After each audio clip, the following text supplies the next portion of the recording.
ഇത്ര ലേറ്റ് ആയ? എടി ഒന്നും പറയണ്ട, ഓഫീസിൽ സിയോടെ വൈഫ് വന്നിട്ടുണ്ടായിരുന്നു. പക്ക ഒരു ബിസിനസ് വുമണായിരുന്നു പുള്ളിക്കാരി. ഇങ്ങനെ സംസാരിച്ചുകൊണ്ടിരിക്കുമ്പോൾ നോക്കിയിരിക്കുന്നു. അവരെ കാണാൻ അത്ര ഭംഗിയാ? ഭംഗിയുടെ ഒന്നല്ല, പുള്ളിക്കാരി ഭയങ്കര ബോൾഡ് ആൻഡ് എലഗൻ ലുക്ക് എന്നൊക്കെ പറയില്ലേ, കാണുമ്പോൾ തന്നെ ഒരു റെസ്പെക്ട് ചെയ്യുന്നു. അങ്ങനെ വേണം ആൾക്കാർ. അല്ലാണ്ട് ഓഫീസിൽ പ്രശ്നം എന്ന് പറഞ്ഞ് ജോലി റിസൈൻ ചെയ്തിട്ട് വീട്ടിലിരിക്കലല്ല. ഇഷ്ടമില്ലാത്ത ജോലി കഷ്ടപ്പെട്ട് ചെയ്യണേക്കാളും ഭേദം ചെയ്യാതിരിക്കുന്ന. ആണോ? എന്നാ എന്റെ ഹബീബിന്റെ ബിസിനസ് പ്ലാൻ ഒക്കെ എന്തായി? കാറ്റിൽ പറന്നു പോയാ?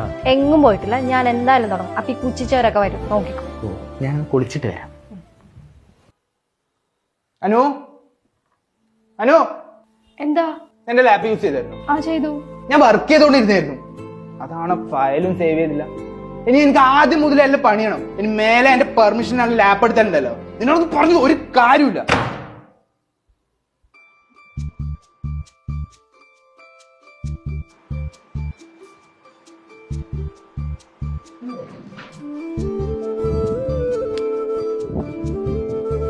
സോറി.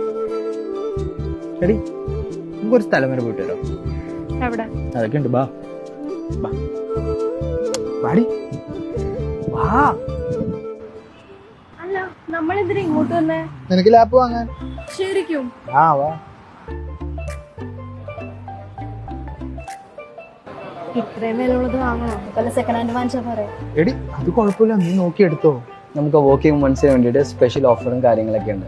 കൂടാതെ തന്നെ നമുക്ക് EMI ആണെന്നുണ്ടെങ്കിൽ നമുക്ക് 0% ഡൗൺ പേയ്മെന്റ് ആണ് വരുന്നത്. പിന്നെ അതുപോലെ തന്നെ ഏത് കണ്ടീഷനുള്ള ലാപ്ടോപ്പ് ആണെങ്കിലും എക്സ്ചേഞ്ചിന് നമ്മൾ മിനിമം 2000 ആണ് കൊടുക്കുന്നത്.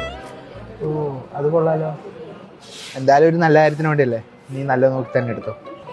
ചേട്ടാ, മാക്ബുക്ക് തന്നെ എടുത്തോ.